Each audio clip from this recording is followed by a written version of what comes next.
We are on. Cheers, everybody. Party foul. Just making sure my sound is good. It's not, actually. Let's see if I could unplug this maybe and plug it back in.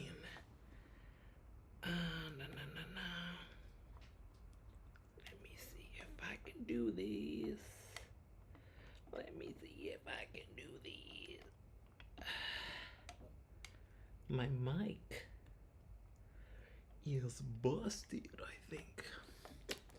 Well, that's stupid. Let me take this off.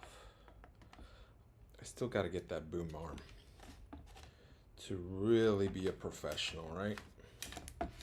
Instead of jerry-rigging this stuff. I'm trying to get good sound. Hopefully that works. All right.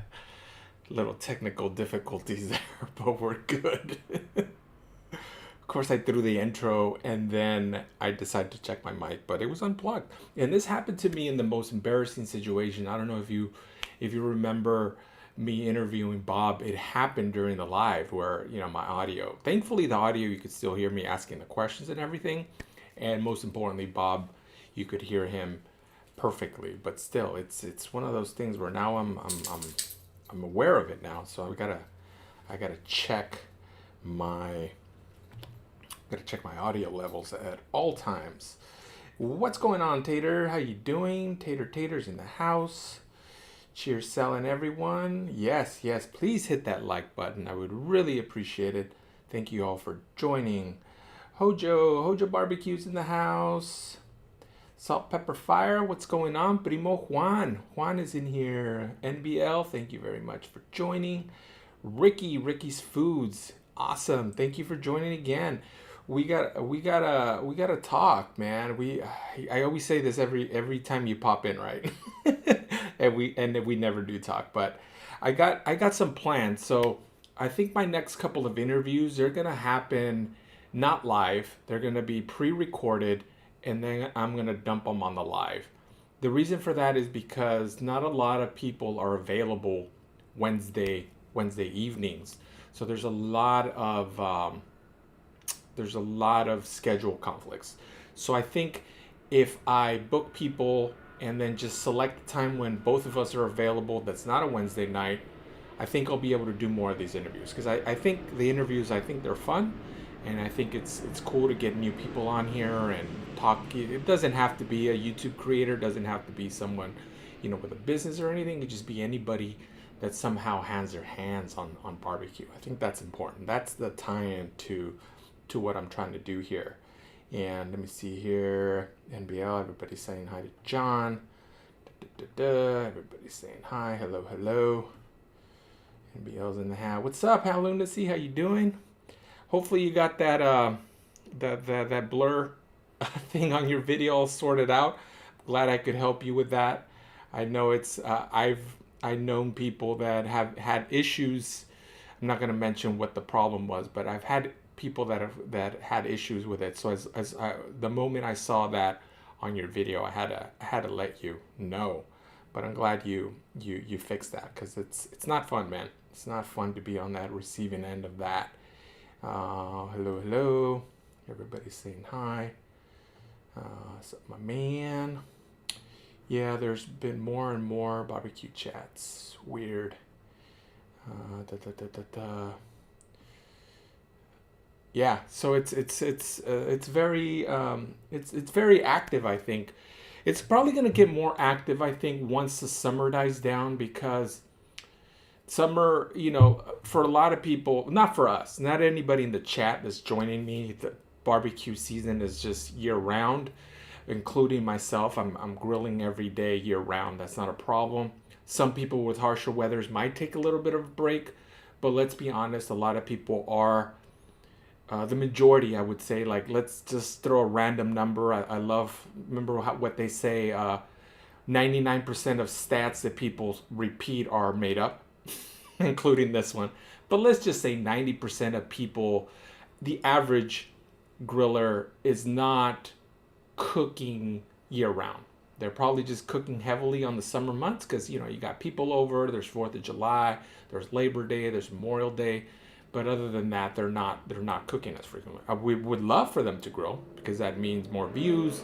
That means our family of barbecue, our barbecue familia gets to grow, and we're all out there grilling. We're all sharing recipes. We're all sharing ideas. So that's the key thing. What's up, Rob? How you doing? Good. All right, everybody's saying hi. So I was gonna do a quick little thing here. First of all, just what you guys are grilling this weekend. What did you grill this past weekend? For those who had checked out my video, I did cook a chicken skin video, which I was very you guys don't understand. I was very, very nervous about that video, not because I didn't think it was good, just because I changed my format so much that I felt that I might be alienating the subscribers to kind of what they expect. So that video I finished editing on Friday, and I didn't post it until today, Wednesday morning.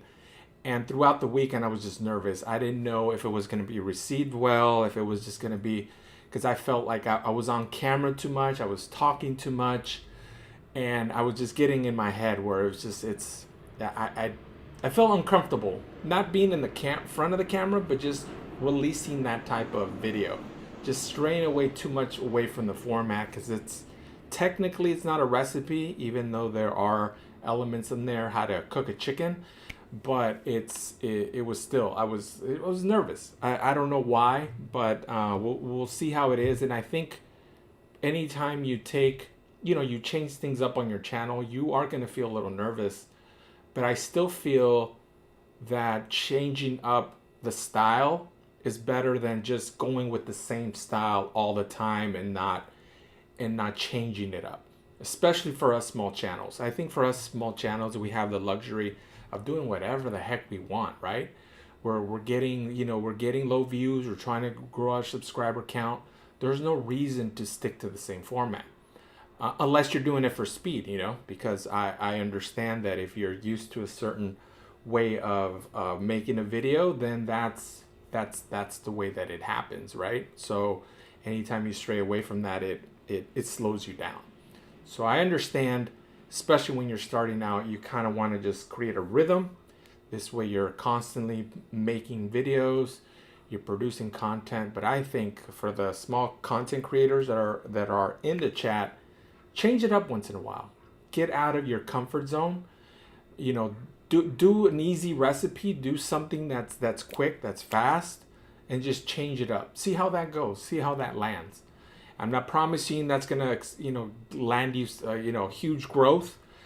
I'm not saying that you're gonna stick with that format, but it's fun, right? Like it's fun to experiment. Just like cooking, we like to try different seasonings and different cooking methods, different grills, smokers, whatever it is, we like to change it up. So let's do that with our videos. I think that's kind of the key there. Let me see here. Let's get the chat up here.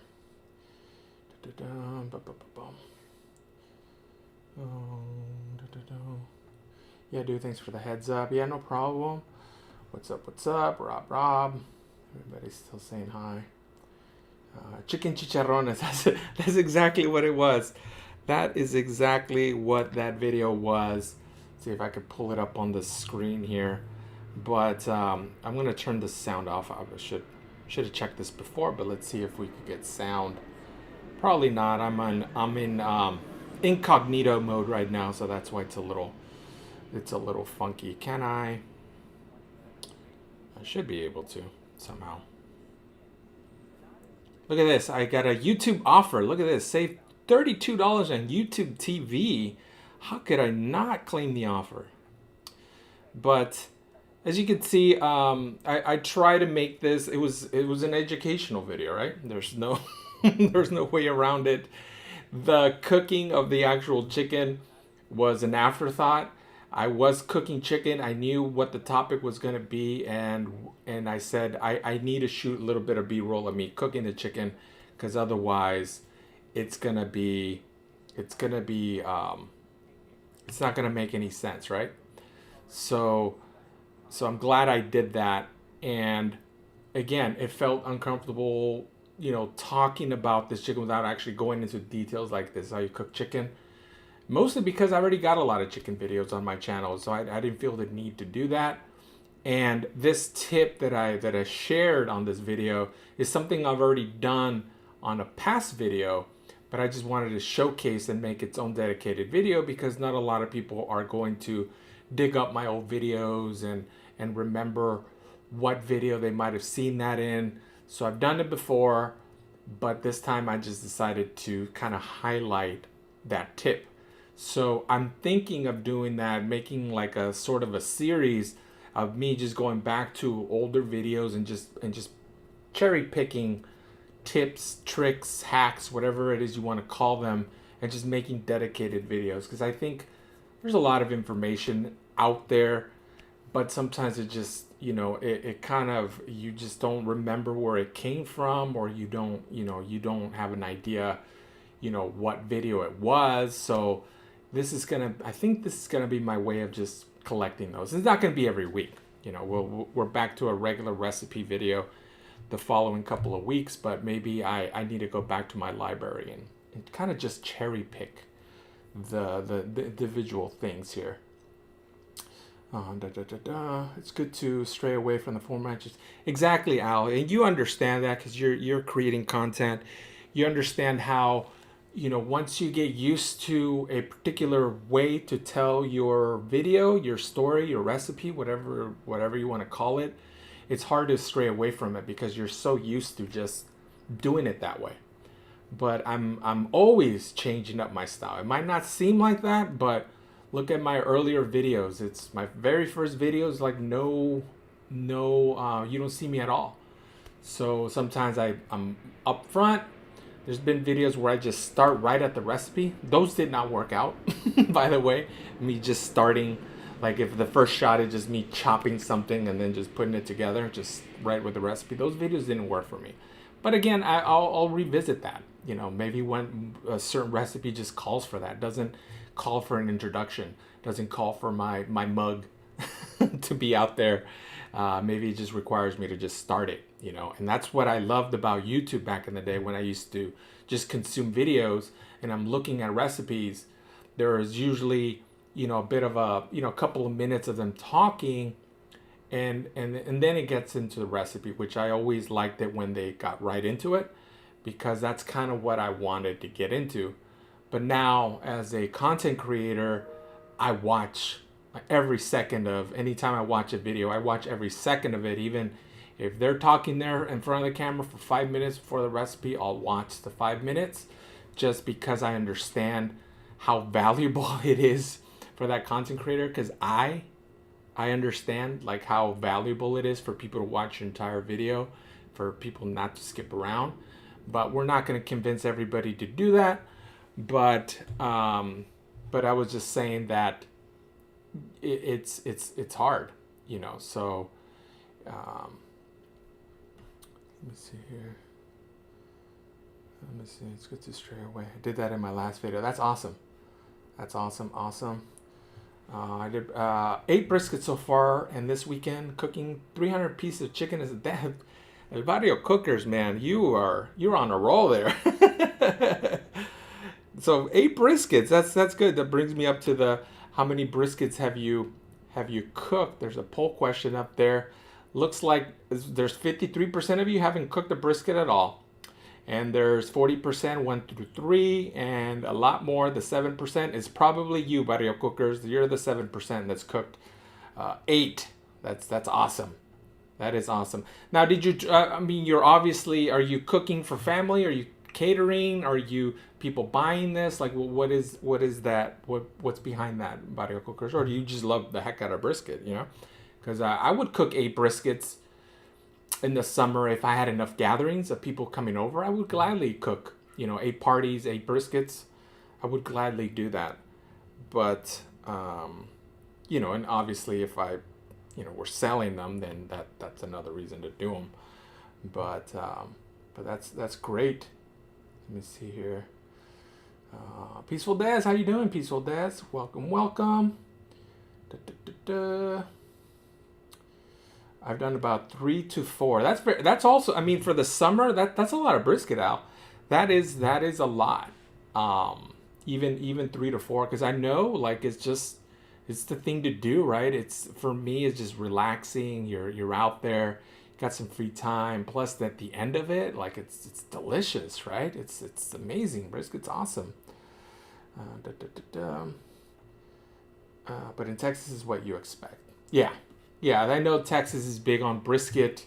It's just one of those things where it's a regular routine. I'm sure people out in Texas, barbecue is just a, what would you call it? It's there's a word for it, where it's part of life. It's culture, right? I think barbecue is so embedded in Texas culture that it's something you expect. It's like us, Hispanics with carne asada. It's the same thing. We don't even, which I'm gonna bring up a question later on today, which was, and I discussed that on my carne asada video, which was carne asada has really two definitions for all of us, and it's carne asada is just it's grilled meat, but it's also could be referred to as a gathering, right? Because it's like, oh, are you coming to the carne asada? It's a gathering, it's a party. You get invited to a carne asada, expect beer, lots of food, music, just a fun time. It's not just, oh, we'll just come over for a steak. No, it's bigger than that.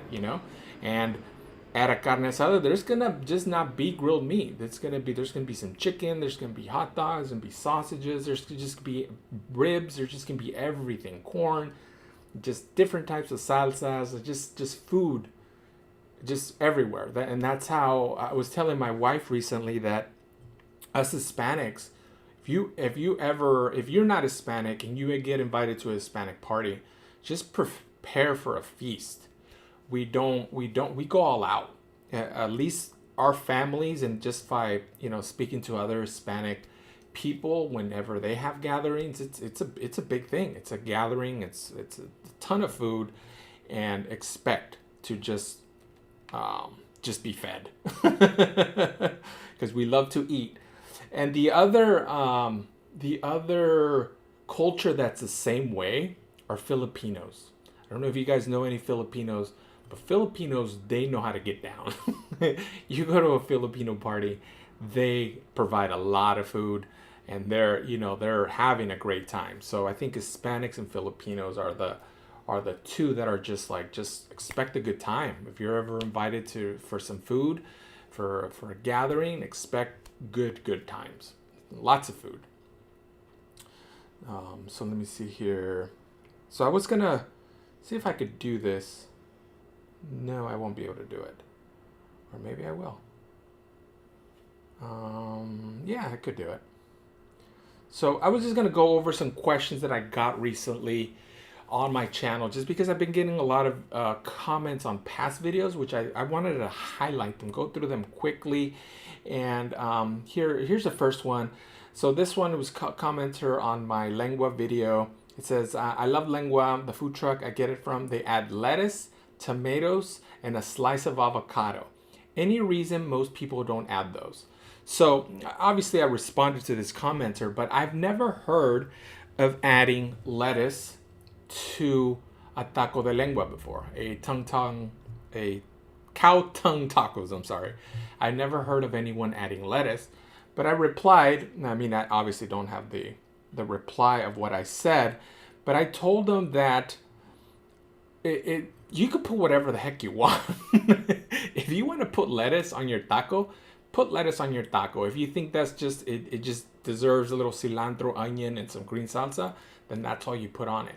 That's the most important thing, is don't let any barbecuer, don't let anybody tell you how to eat your own food. If you do whatever you enjoy, because there's just so many ways to enjoy a meal.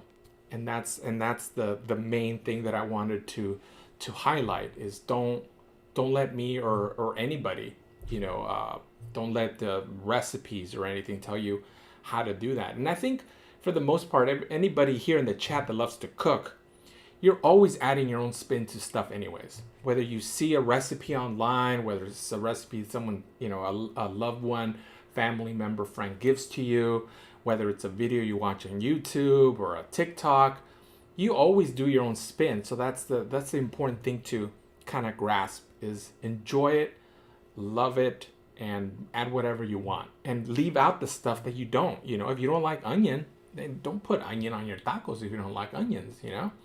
So that was the first one. Here's another one. Good buddy here, Ron. He says, I totally get your decision to change your editing. The reason you're changing it is the very reason I haven't done it. My stuff is pretty simple, and it still takes me a day. I certainly can't do anything that's going to make it take longer. I think I just need to dive into my software and learn the shortcuts. Every editor has them. Congrats on all the success you're having, friend. I seem to be a bit of a low. I can't figure out why. So the thing about my editing is that it's definitely faster now. And that was going to get me into my next point, which was what I want to do is continue posting a video every week for the rest of the summer. That's my goal. But if I get so far ahead, I would like to backtrack and then possibly release 2 videos a week. I think I don't want to make promises. I don't want to overpromise, underdeliver, but that's the plan. But my main goal is to just post a video every week. And I'm on track to doing that because there's, end of August, beginning of September, I already have it kind of figured out. I should be able to hit that fairly well. It shouldn't have any issues. So that's kind of my goal. And the reason is because my editing changed so much. Before, if you were to ask me a year ago to post every week, I would tell you to, F off. Just because it took me a long time. I would take a lot of passes. I would polish everything. I would add music. Everything would just be nicely polished. Not saying that the videos that I'm making now are garbage. I'm still taking the time to make it good. There's nothing that I'm embarrassed for showing, but at the same time, it's not as polished. I could see it. Maybe viewers could see it. Maybe they don't. I don't think it matters because my views haven't dropped. The subscriber count is going up. So it's not something people notice. So for me, I think switching over to consistency and pushing out more videos more frequently overpasses the polishing part that I used to do for every video. Because before, I used to be able to post a video every 2 weeks. Sometimes I would even go 3 weeks, sometimes even a month, just because I had a lot of stuff going on and it would take me a long time to edit. But now with this kind of new way of doing it, it's going quick. So hopefully I could keep that up. So let's go into my daughter's bedroom. I cooked 4 of them. That's awesome, buddy, cookers. Let's see. And we did a church fundraiser with about 4 briskets. Well, there you go. That's 8. That completes it. What's going on, Ben? How you doing, Ben? Welcome. Let me see here. Make lengua covered in bacon and smoke that shit. That sounds delicious, right? I mean, that's anything covered in bacon. I'm all ears. What's going on, Bat? How you doing, Bat? Welcome. And then my other one, here's the other question here. I have to actually zoom in a little bit because it's hard to read. I love chicken thighs. The best for something to do quickly without much pre-cooking and prepping. But I want to do an entire chicken or even just chicken breast anymore without even a simple 12-hour salt brine. I tried it once about a year ago. What a difference it makes. Not so much for the dark meat, but for the white meat, it's absolutely necessary anymore for me. That brine took that used to be dry, sticking your throat, hard to swallow chicken into its incredible, tender, juicy chicken. I'm a big fan of the salt brine. Even pork chops benefit from it. So the reason I wanted to highlight that is that it is the wet brine is I'm having. Ever since that turkey last year that I cooked, I abandoned the wet brine for a very, very long time because it's messy and it's a process. But I'm having my doubts, and that was the very first wet brine that I've done in a very long time, and it just swayed me the other way where I agree. The wet brine is fantastic on turkey and on chicken. This last video, as a matter of fact, that I posted was wet brined overnight, and it had a lot of cool stuff. I wanna actually do a recipe to explain that brine, but it's very basic. Once I show it to you, there's nothing fancy. There's no crazy things going on in there, but there is one ingredient in there that just makes it awesome, I thought. So yes, all on board on the wet brining, the breast meat especially, right? Because that's the first thing that gets dry, and a lot of people complain about wet brine, how that changes the texture, it makes things a little spongy, this and that. But again, if you want to take a look at my turkey video I did last year, there is a counteract to that weird texture, and that's slightly overcooking the breast. And since it's brined, it doesn't dry it out, and it fixes any of that texture issues. So make sure if you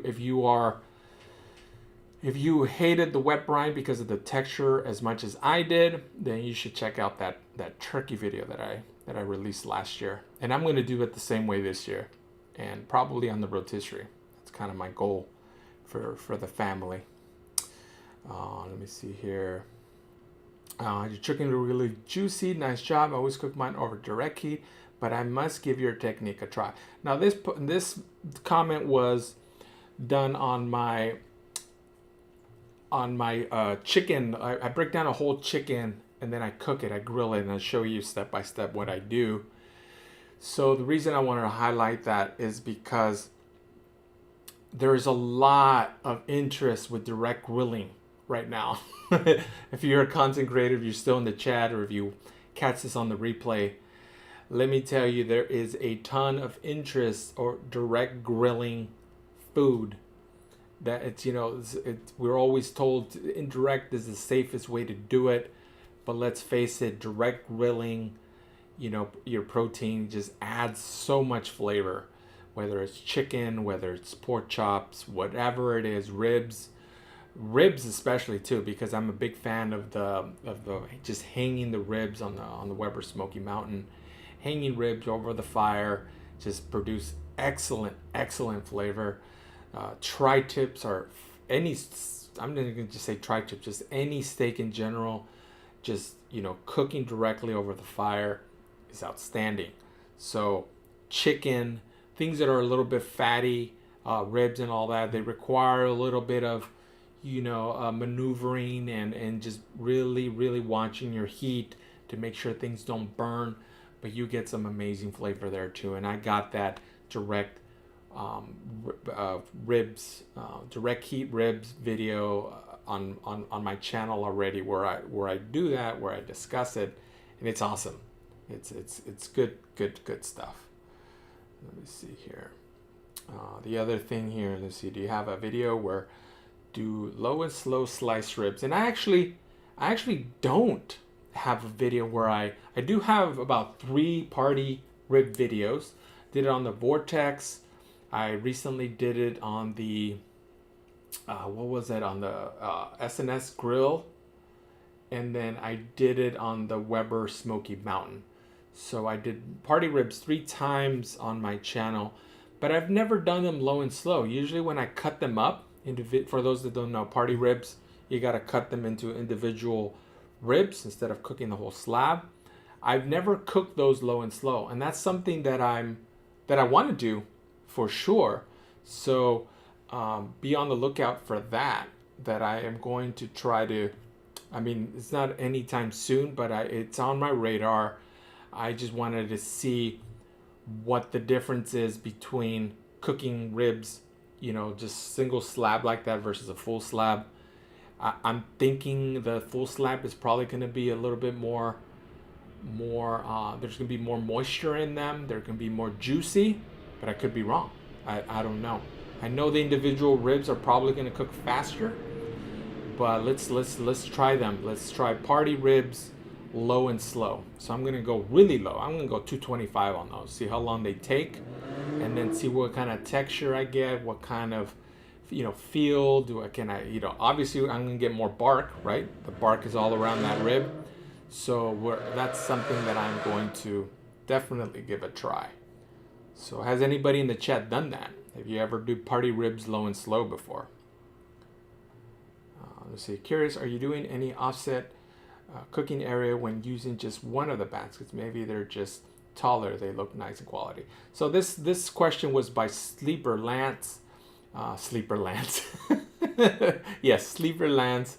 He was asking about the fire baskets, and I did answer his question, which basically the SNS fire baskets are about an inch wider than the Weber charcoal baskets. They're about 1 inch. So you do lose 1 inch.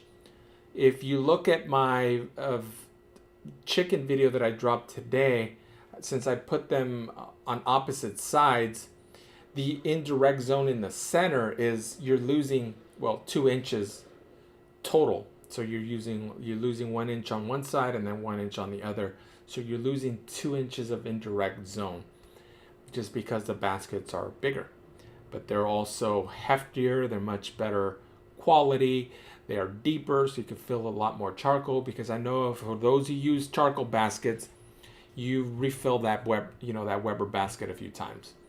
And one of my videos that is coming up, I do a low and slow cook on it, and I'm gonna give you the timing of what one basket, how much time does that yield for a low and slow. And low and slow was 225.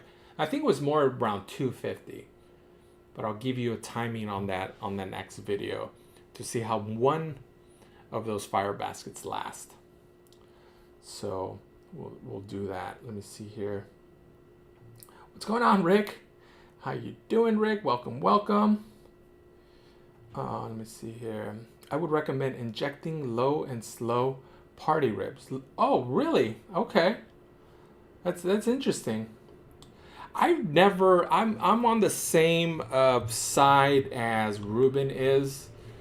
He doesn't inject this stuff because he feels it takes away from the flavor of the meat. And I'm gonna agree with him. I haven't injected anything in a while. I used to inject pork butt, but I stopped doing that, and I can't really, tell the difference anymore. But, I understand why people do it. Don't get me wrong. I'm not saying never inject your meat. I totally understand, especially in the competition world, because that means everything. But again, I'm not in competition, and people doing competitions are probably not watching my channel. But I could understand, there being a value there. But I'll give it a try. I mean, if you say it's good, Rick, then I'll give that a try. I don't know how that's gonna, especially ribs, because it's such a small thing, Then the other thing that people do a lot is inject turkeys. I haven't done that in forever. I know people will inject their breast meat, but I don't know, last year's turkey cook was just outstanding, and I didn't inject anything, but I did wet brine it. So there was a little manipulation of the meat, right? Anytime you're adding things to it, then it's good. Let me see here. I feel low and slow potentially dry out the ribs since they are cut individually, and that's what I thought too, Rick. That's what I almost feel that it's gonna happen. It's gonna dry it out, and maybe I should do a comparison. I have the space on my 26-inch Weber. I'm gonna maybe put the slab there, just a full slab, and then individual ribs, and then just see what I taste. But I could almost assume just the full rack, it's gonna be juicier, I feel. And the reason to do party ribs, as you know, Rick, because you got an excellent party rib video on your channel. The main purpose of doing party ribs is because it's quick. You get ribs under an hour. That to me is the reason why you want to go to party ribs, not go low and slow. because the party ribs are so quick that you could essentially eat ribs during the week. It could be a weekday meal. That's how quick they are. So if it defeats kind of the purpose, but I would want to do it just for that bark. Like I want to do that bark, all around the rib. But I'll consider it. Maybe do a brine instead of injecting it. Maybe I could do a brine, a wet brine. So that'll be, again, it's all in the pre-planning stages, but we'll see how that. Let me see. When you sear hot and fast, you lock in the moisture. No, so I talked about this on my Vortex ribs. The party ribs, all of them that I tried, they've been on the drier side. They're not your low. I still prefer the low and slow. So the low and slow is just much juicier. It's a much nicer bite. And I did them at first. I did them on the Vortex, and I noticed, and I even said it in that video that they seem a little drier.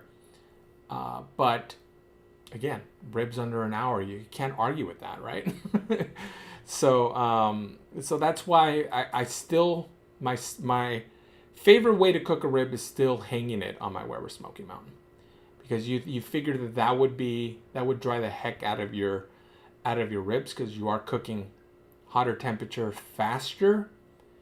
But I think just because it's a whole rack that it locks it in. So so that was a question here. So curious, are you losing? Oh, oops. I think I said that one already, right? That was Lance's question. Baseman, this is from my live yesterday. Great video, Sal. I'm from San Diego originally, and we leave California, but nobody knows what carne asada is. They call it steak tacos. I didn't get into barbecuing until I left California. Mexican food was my go-to out there, and since then I can't be duplicated, so I started barbecuing. I started a lot of smoking in the wintertime in Indiana because I hate being stuck inside the house, and in the summer I grill a lot because I have a lot of outside projects to do. And this was I was asking last week on my live, does that change you up? On hot summers, are you grilling more? Is it more low and slow? In the winters, the same question. Are you grilling, hot and fast cooks out there in the winter? Are you doing more low and slow? And it seems like the majority of the chat just didn't change. They're just doing whatever they wanted. But some people in that experience harsher weathers were changing it up. So it was he was replying to that question, and that brings back to the same topic about what a carne asada is. For a grilled meat, it seems such a basic definition, but you get invited to a carne asada, it's a party. You're gonna have more than grilled meat. There's gonna be a lot of food there. If you get invited to a carne asada, there's gonna be a lot of food there. They're not gonna be serving you, a piece of steak. They might have a bunch of other food, and they could grill a couple steaks for you, by all means, But there's just it's both the way I said it on my video was what? It's both a noun and, well, they're both nouns, right? But it's like an event and a thing, It's both. Let me see here. Rick says, when I did my video, I was surprised that it stayed moist. Oh, so that's cool. So did you inject it? I don't remember. I don't think you injected it. I think you just put the rub on there and you just cooked them fast, right? Yeah, I remember that. But I find that it's a little bit less, except for those Korean ribs that I did. That was my last party rib video that I did. Those were moist because I braised the hell out of them. I covered them up. So I just got them a quick sear on them, and then I put them in the pan, and then I covered them up. And there was a lot of liquid in there. There was a lot of braising action, and that prevented them from drying out. But on the Vortex, it definitely dried. And of course, the Vortex with what you did is different, right? Because the Vortex is just indirect hot, and yours was just directly over the fire. So maybe that changed it up. who knows? You know, there's just so many variables. That's what barbecue and cooking's all about, right? There's just so many variables, things that you change up, and you know, you could do the cook 10 times and it'll be give you maybe 10, you know, 9 different results, or maybe 5 different results. Who knows? It's always just different. That's why I love it. You know, it's but once you find that the secret sauce to a cook, then you know, like, okay, I could reproduce this over and over again the same way, and it's gonna be fantastic the same way. And I think that's like when the, you know, the bulb, the thinking bulb, you know, shines right above your head. That lets you know that you've uncovered something, and that you gotta, hopefully you took good notes, or in our case, hopefully we shot a video so that we could look at it later. What's going on, Raul? How you doing? How you doing? Brian sounds good. Yeah, I think that's what I'm gonna do. Not sure what kind of brine yet. Maybe go back to that Italian dressing marinade. That was pretty decent. Dang, I want ribs. Yeah, same here. Ribs are my favorite barbecue thing to eat. I know that the question for today is barbecue, is brisket, which, let me see the poll right now. So, how many briskets have you cooked this summer? 50% of you say none. 45. Let's just do an even half on that, right? Because it's 1 to 3. There's also 45% of you, and a lot, which Barrio Cookers earlier said he did 8 so far in the summer. So he's at 5% right now. He's the only one but he had a huge party. He had 2 huge parties. So that's completely understandable, you know. For the rest of us, it looks like half of you haven't cooked any briskets, which is, you gotta get on that. You gotta cook a brisket. You're a content creator, you definitely have to cook a brisket to put up on that channel. Let me see here. Low and slow party ribs are good as is hot and fast, but when I tried them, it tended to dry out the edges. Yeah, that's what we're talking about, Buzz. We were talking about that. Rick says that his were very moist, and I think his technique of grilling them over the open flame, that's probably why they became moist. My Korean barbecue party ribs, those came out delicious because I braised them. They were in a delicious braise the entire time, so they were braising in there, and they kept very moist in there as well. The first video that I did was on the Vortex, mentioned on the video. They did come a little dry, and that's what I said. I think I said something around, you know, I can't go wrong with the low and slow. That's still my favorite way. But the main advantage to party ribs, hot and fast, is the amount of time. So you could actually eat ribs in the middle of the week. Like right now, like we're all craving ribs right now. I could go to the store, grab myself a rib, and then I would be eating it by, you know, 9:30 or so, because it'll take like maybe 15 minutes to go and come back and set up the grill. So that's how fast it is. I could be on a live, jump over there, go get some ribs, and then cook them hot and fast. You can't do that with low and slow. But if you have the time, you know, on the weekends, you wanna get the best possible rib. You got the time to kill. Then low and slow. There's just absolutely nothing wrong with low and slow ribs.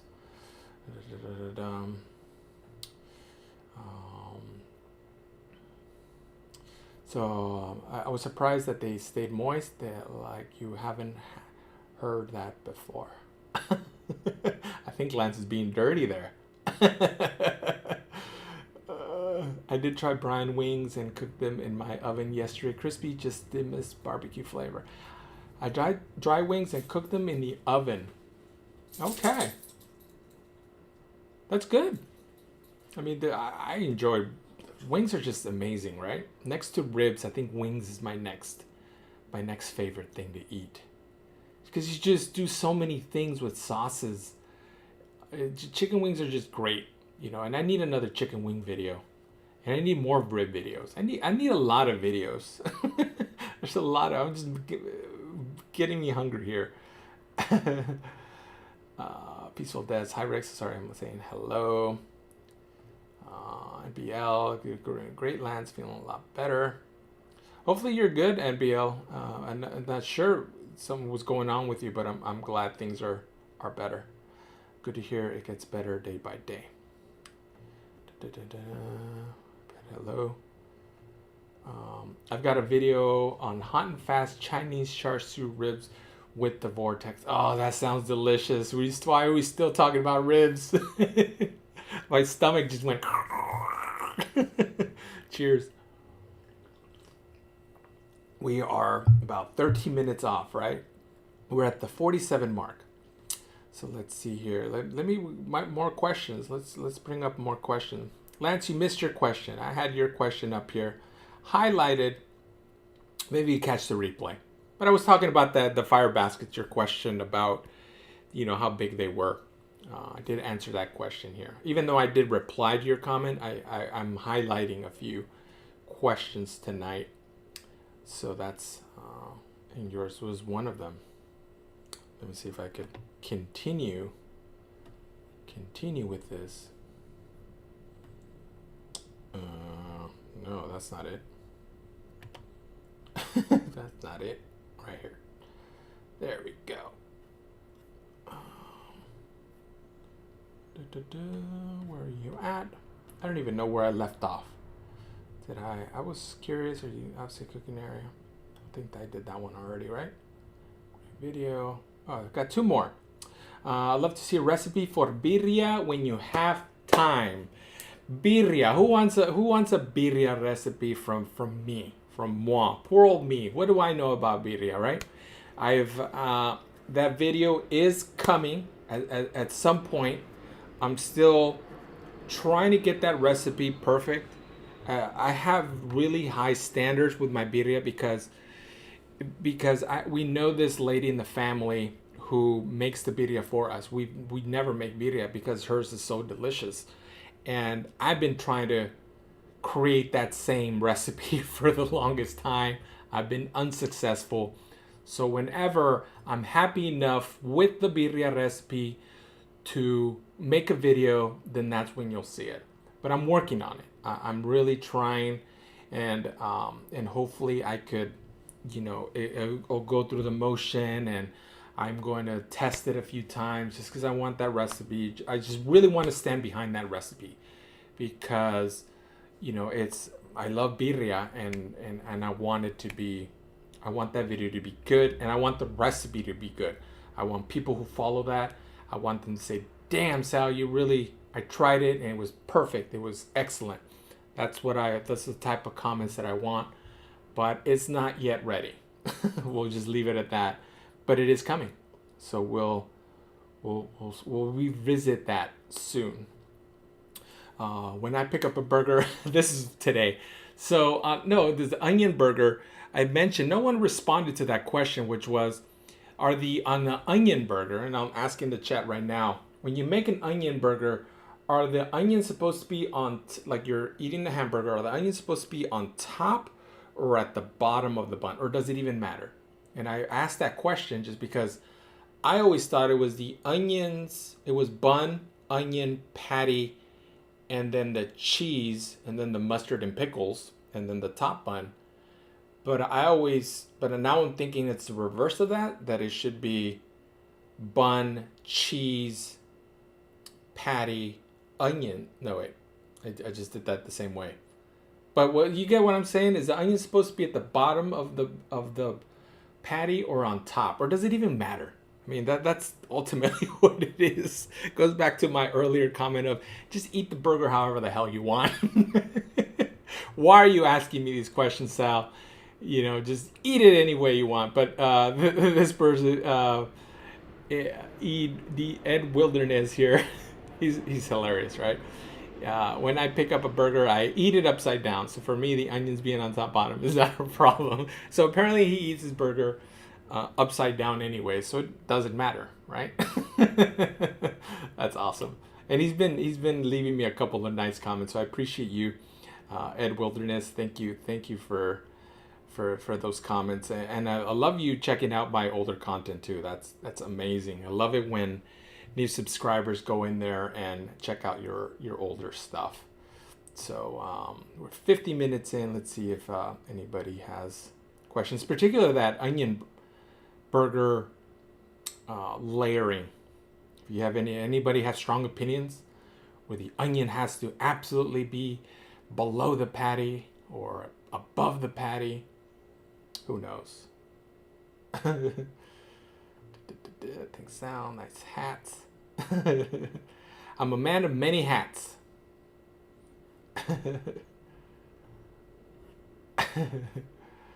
All right, so let's see. Okay, and that's all the questions I had.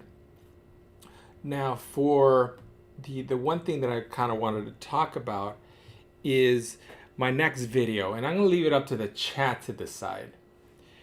So I've got 3 videos in the bank. They're already being edited. One of them you probably already know. If you follow me on Instagram, you already know what I filmed. I think it was about 2 weeks ago, but things just kept pushing it forward and forward, and now I filmed 2 additional ones. So what would people prefer? I'm going to just do a quick little side poll that's not related to tonight's poll about the brisket. Is, do you want a side? Do you want a low and slow cook? Or do you want, how would I word the third one without revealing it? Or a non-standard barbecue item. Let's just leave it at that. Non-standard barbecue item. So those are the 3 options. Either a side, a non-standard barbecue item, it's still meat, or a low and slow cook. Kind of curious as to one, because that's gonna determine what I'm gonna be editing tonight, tomorrow, to push it out next Wednesday. I think that's gonna be the goal. If anybody has an opinion, do let me know. Or if nobody cares, then that's cool too. I'll just edit whatever I think, and I think I'm leaning more towards the side.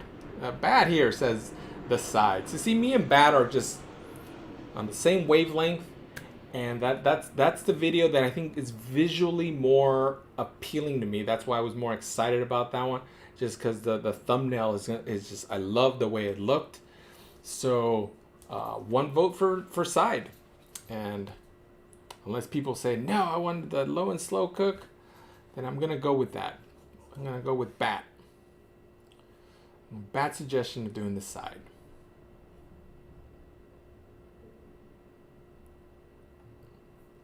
What's up, Ricky? So I just asked the chat, Ricky, what I should do my next video for next Wednesday, a side, a low and slow item, or a non-standard barbecue item. Those are the 3 options. But I really love that way that thumbnail looked, and I'm hoping people pick the side, because it's the side now could be a main thing.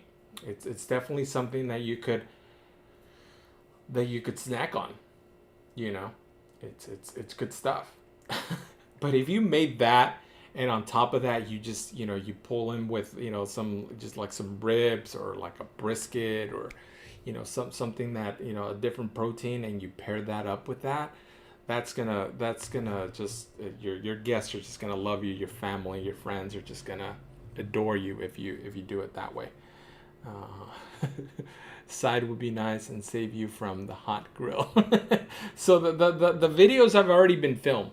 So I've got 3 sitting in my drive right now. So there's 3 cooks ready to be edited. I've already touched all 3. So it's just a matter of which one should I focus on tonight and tomorrow, so that I could, be done with it and then have a post date of next Wednesday. So they're already filmed, and all 3 have potential of getting, decent views, but I was more excited about the side, just because the thumbnail. I think the thumbnail sells it, right? The thumbnail always sells it. Let's see. I want to buy some Rocky Mountain oysters to try out. I'd eat anything if it looks good. Rocky Mountain oysters. So how would you cook those, Ricky? How would you cook those oysters? The only time that I've had oysters was my first time about, was it 2021? I had raw oysters for the first time in my life, and oysters in general. So that was, it was fine. It's nothing to, I think the next time if I were to cook oysters, if I were to have them again, I want to try them out cooked, like just grilled with a ton of compound butter, and just have them cooked that way, because the raw oyster was just like, tasted like, I even mentioned that it tasted like seawater to me. Wasn't a fan. It was just seawater mixed with hot sauce and lemon. That's what it tasted like. But I think the cooked oysters are, I think that's the way to do it, because you could add a lot of compound butter, and I mean, who doesn't love compound butter, right? I don't know. I've seen a few vids. Grill looks better. They're not oysters. Okay. I'm confused.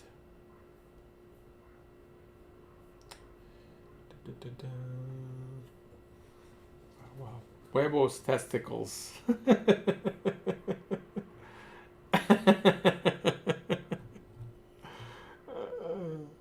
I think I'm good with the testicles.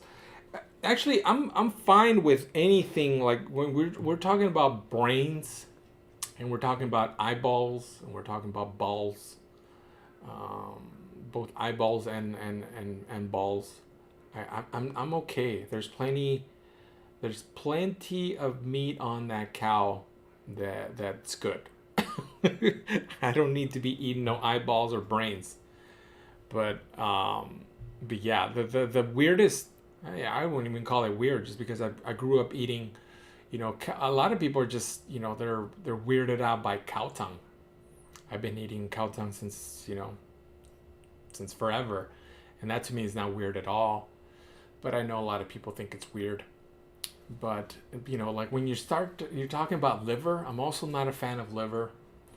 Tried it, and I don't like it. It has that like kind of like that metallic taste. The onions though, because you usually have liver with onions, they're grilled, they smell so good, but then the actual liver is just, it's just a weird texture. I'm not down with it. Same thing with the other just off things, like the eyeballs. Even menudo. I'm not a fan of menudo. I'll eat it just because the soup is just excellent, right? For a good cruda, it's excellent. But then it doesn't really, like, I'm not really on board with menudo. But I am on board with pozole. So if you were to give me a plate of menudo and pozole, I would 100% of the time I would grab the pozole. No, I know different types of meat, pork versus beef, but pozole, I think it's the money soup.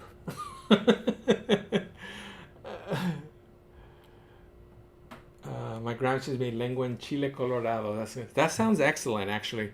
So there's been a couple of comments on my lengua, tacos de lengua video. There's been a lot of suggestions in there, and one of them, I forgot what the question was exactly, but it reminded me that lengua can be braised or cooked in like a tomato sauce. And the person who introduced me to that was my mother-in-law. She's the one who would cook the lengua and then braise it in tomato, like a tomato sauce. Some people, again, that comment section was talking about that. Some people would braise it in like spaghetti sauce. I don't think my mother-in-law did that. I think she cooked up her own tomato-based sauce and then cooked it with it. But it tasted different. It's not what I was used to, eating the tacos, the lengua, but it was still very good. Served over rice, and it was the same, still that great texture, that great flavor. you know, that beefy flavor. It was delicious. So that, think, from my little bit of research, I think that's, again, don't quote me on this, right? If I don't want to offend anybody, but I think it's kind of a German spin on that. I think Germans like, I would love to know if this, what I'm saying, is actually true. I would love to know the name of that plate, because I kind of want to experiment with that. But I've been asking my mother-in-law just what she puts in it, but I think she makes it for us often enough where I don't think I need the recipe. But I'm more curious where that came from.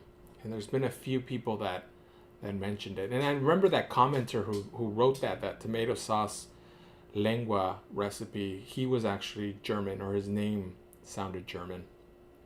So maybe that's what I'm thinking. It's a German recipe.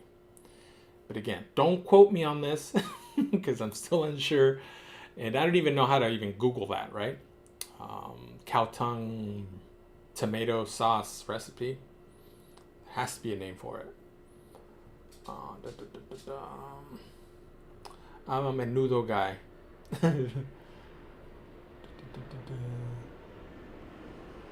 Sole, but depends what kind of meat you put in it. Oh, you gotta put a little bit of everything, man. You gotta put a little bit of. I mean, it's mostly pork.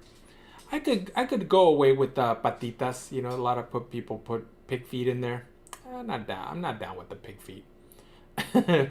Just anything. I think they put ribs in there. They put you put anything, pork shoulder in there. I think pork shoulder is what makes most of it on there. But I'm not down with the pig feet. It's just too much cartilage and too much fat in those things. But hey, put it in the caldo. If it makes it taste amazing, then put it in there. I'm just gonna eat around it. Say menudo con patas all day. My dad loves menudo with pig feet. That's his go-to. Oh, hell yeah. All right. Well, we're at the hour and 2 mark. Thank you all very much for joining me. Hopefully this chat was a little bit more lively. I'm feeling a lot better now. But hopefully for those catching the replay, make sure that I'm going to be posting a couple links on my description just to kind of let you know what I talked about today. And hopefully you guys give it a listen. And again, the chat, thank you very much for joining, keeping me company as always every week. And we'll see you next week, with the caveat that there will be interviews coming up that are going to be pre-recorded.